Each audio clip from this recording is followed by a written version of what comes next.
Muy buenas tardes, bienvenidos a una nueva clase de la unidad 2 de la unidad curricular Relaciones Internacionales. En esta oportunidad vamos a hablar del último tema de la unidad, que tiene que ver con las características de la etapa actual de las relaciones internacionales, la etapa contemporánea o la etapa de la posguerra fría que viene transcurriendo en las últimas ya 3 décadas de la historia de la humanidad, y para eso vamos a trabajar 2 textos. El primero es el de Pearson y Rochester, el capítulo 3, Relaciones Internacionales, Situación Global en el siglo XXI, que el capítulo 3 se llama Una visión del presente, abuelo de pájaro, el sistema internacional contemporáneo, que va desde la página 72 hasta la página 106. Y en segundo término vamos a hablar de un pequeño texto de Soraya Zunaiga de Macei, La nueva agenda de las relaciones internacionales en la posguerra fría. Un texto corto que va desde la página 10, ¿sí?, hasta la página 20. Son 10 páginas. Bueno, sin más, vamos a empezar a hablar del primer texto, el de Pearson y Rochester. Básicamente ellos van a identificar 5 grandes tendencias en el periodo contemporáneo, en la actual etapa de la historia de las relaciones internacionales. La primera tendencia tiene que ver con la difusión del poder, y esto implica que el poder militar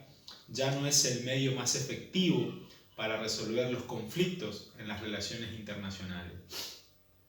Y van a ir demostrando en diferentes casos, como en la guerra de Yugoslavia, o en otro tipo de casos en donde el poder militar de las grandes potencias no siempre sirve para resolver de manera positiva los problemas en favor de los países y estados que detentan los recursos de poder militar. Los autores van a hablar de que ante esta difusión del poder, para cada tema específico se van a necesitar poderes específicos, y en este escenario van a recobrar relevancia poderes como el petrolero, poderes como el de recursos naturales, de materias primas,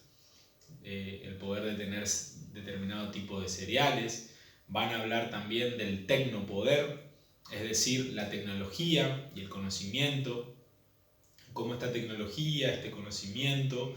le permite a los países tener un control sobre el resto de los países con menor desarrollo tecnológico, citando el caso de Japón, cómo a través de su desarrollo tecnológico logró de alguna manera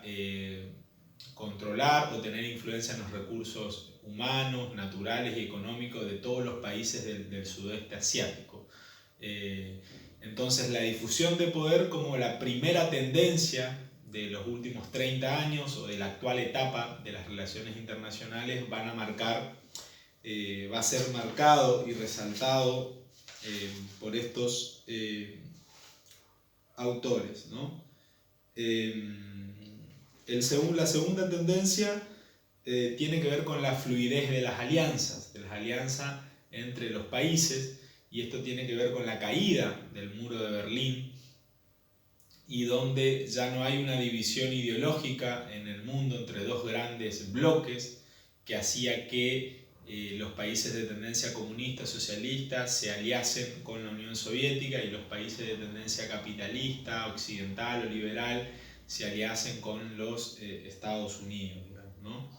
Entonces, una segunda característica, fluidez de las alianzas. Después vamos a comparar en el cuadro que habíamos visto en una de las primeras clases de esta unidad con las épocas anteriores, las 3 épocas anteriores, en donde hubieron momentos de rigidez y otros momentos de mayor flexibilidad. Bueno, esta época, dicen estos autores, es una época de mayor flexibilidad en las alianzas, porque no hay una competencia de bloques o ideologías en pugna, digamos, ¿no? Si bien esto puede ser discutido, pero esto es lo que argumentan los autores. La tercera tendencia, entonces, el aumento de la interdependencia compleja, un fenómeno que ya venía registrándose durante todo el periodo de la Guerra Fría, a partir de la década de los 60, es decir, el aumento de los vínculos entre todas las sociedades del mundo, ¿no? Que se empezó a dar muy fuerte en el mundo occidental, con la Unión Europea y toda la integración económica que se empezó a gestar con los países de la OCDE, es decir, Estados Unidos, Europa, Australia, Nueva Zelanda, la internacionalización de la economía y la transnacionalización, ¿sí? Un aumento exponencial del comercio exterior, del intercambio económico, cultural, de los países del norte, de los países más ricos, y también entre los países del norte y del sur, los países más pobres. Esta tendencia aumenta porque se incorporan a ese flujo de relacionamiento económico y social los países de Europa del Este, los países de la ex Unión Soviética, China, ¿sí? Que ya venía integrándose al mundo a partir de la década de los 70. Es decir, que se da un aumento de una tendencia que ya venía gestándose en el periodo anterior de la Guerra Fría, la interdependencia, ¿no? Un aumento de la interdependencia compleja. Una cuarta tendencia tiene que ver con la importancia de los actores no estatales, ¿no? También otra tendencia que se venía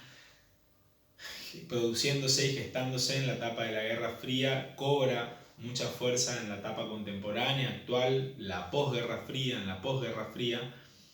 los actores internacionales como las organizaciones internacionales, Naciones Unidas,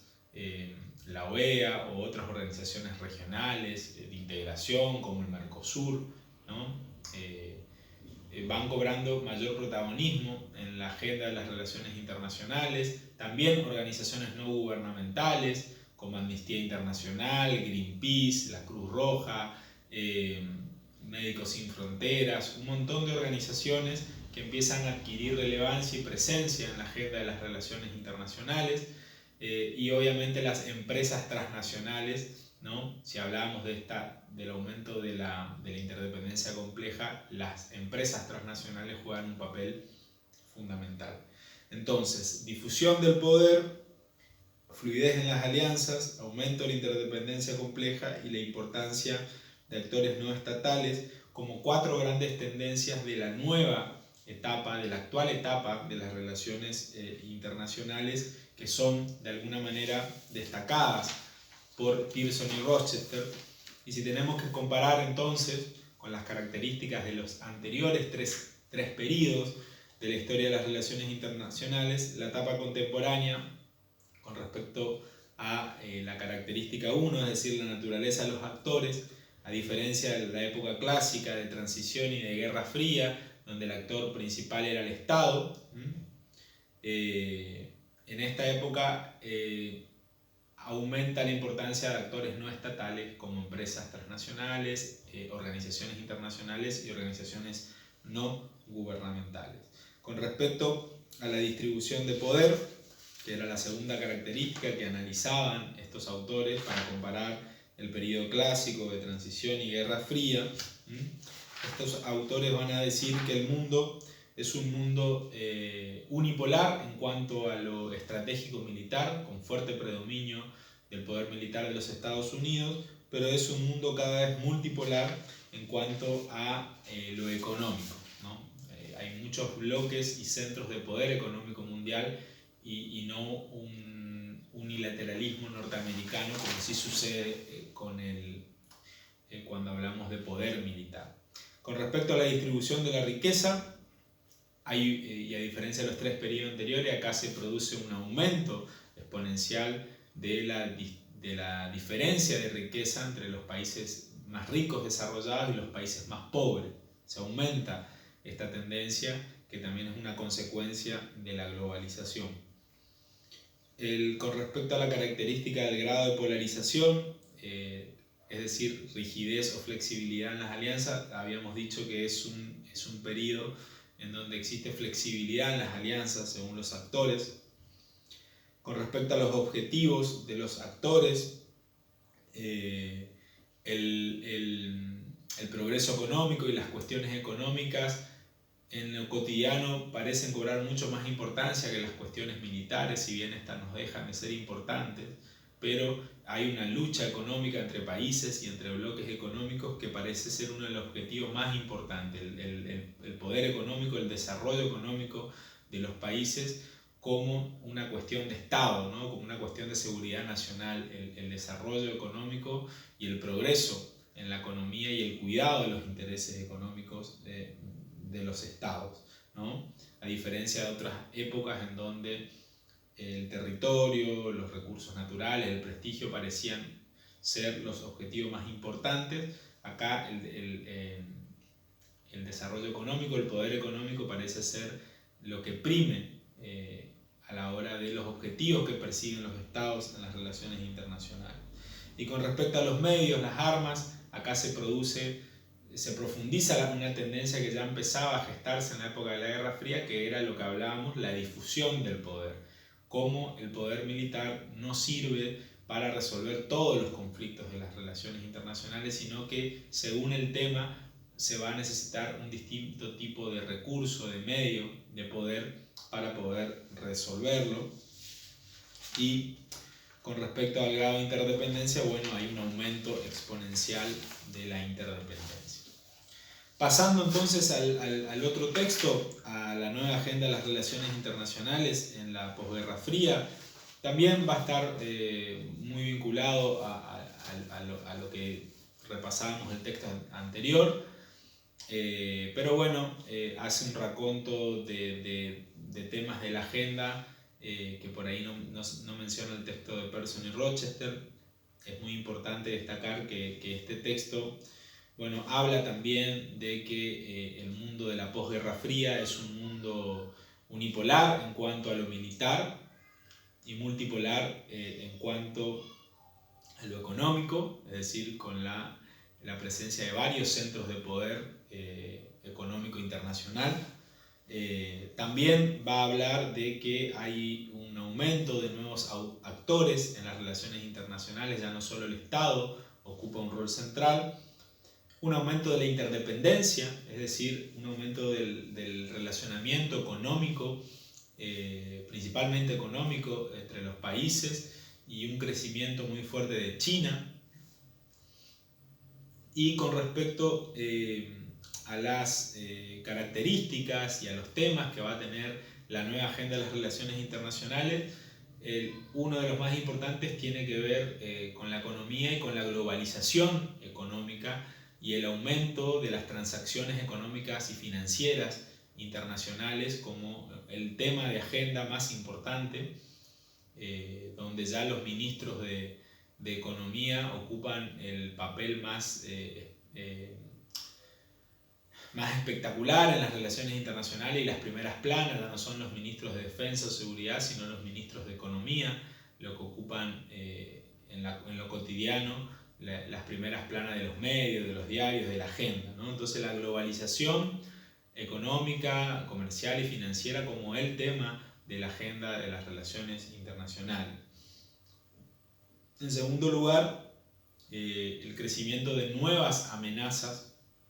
ya no la tradicional amenaza de la guerra clásica entre ejércitos y de un ataque nuclear, sino que aparecen nuevas amenazas para la seguridad nacional de los estados, y acá el texto habla de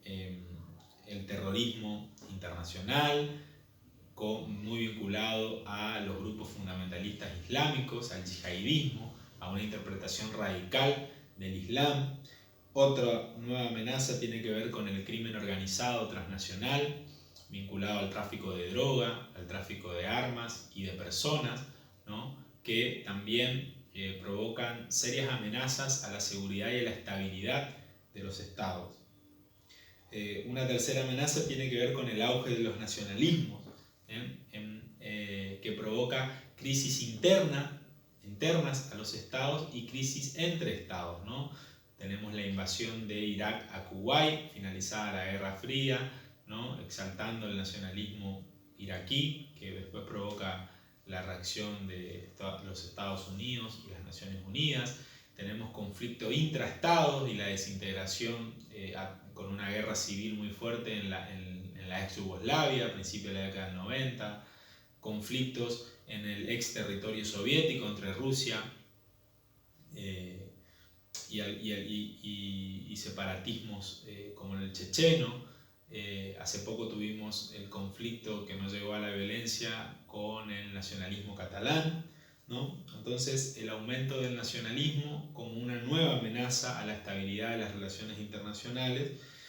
y otra nueva amenaza, o quizá una consecuencia de esto, del terrorismo y de las disputas intraestados, tiene que ver con el aumento de las migraciones y de los refugiados, ¿no? Migraciones que se dan sobre todo que van desde zonas en guerra o de zonas de catástrofes hacia los países más ricos económicamente, es decir, migraciones de Asia y África hacia Europa y de América Latina hacia los Estados Unidos. También la agenda de las relaciones internacionales, la nueva agenda de las relaciones internacionales, incluye la preocupación muy fuerte por el respeto a los derechos humanos, y organizaciones como Amnistía Internacional, ¿no?, ganan protagonismo y los estados denuncian violaciones de derechos humanos de otros estados, y eso causa preocupación e interés por parte de los estados y sus sociedades. La aparición ya y la consolidación de la ecología como un nuevo tema de la agenda de las relaciones internacionales, la preocupación por el cambio climático causado por la generación excesiva de gases de efecto invernadero, la preocupación por el agotamiento de recursos, muy vinculado al tema ecológico, y también temas que tienen que ver con la corrupción y la transparencia de los estados y sus políticas públicas, porque eso es una de las causantes de la pobreza de la mayoría de los países subdesarrollados. Entonces, bueno, estos son un poco los temas que se empiezan a tratar en el nuevo periodo, en el actual periodo de las relaciones internacionales. Podemos agregar también temas sanitarios, que son temas no clásicos de las relaciones internacionales. El tema clásico de las relaciones internacionales fue el tema de la guerra, el tema de la búsqueda de la paz,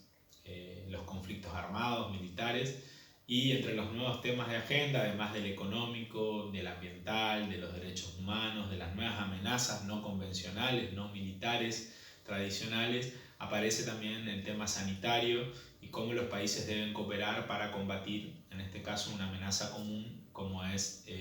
la proliferación de una pandemia. Espero que les haya gustado la clase. Seguimos en contacto por este canal o por medios presenciales.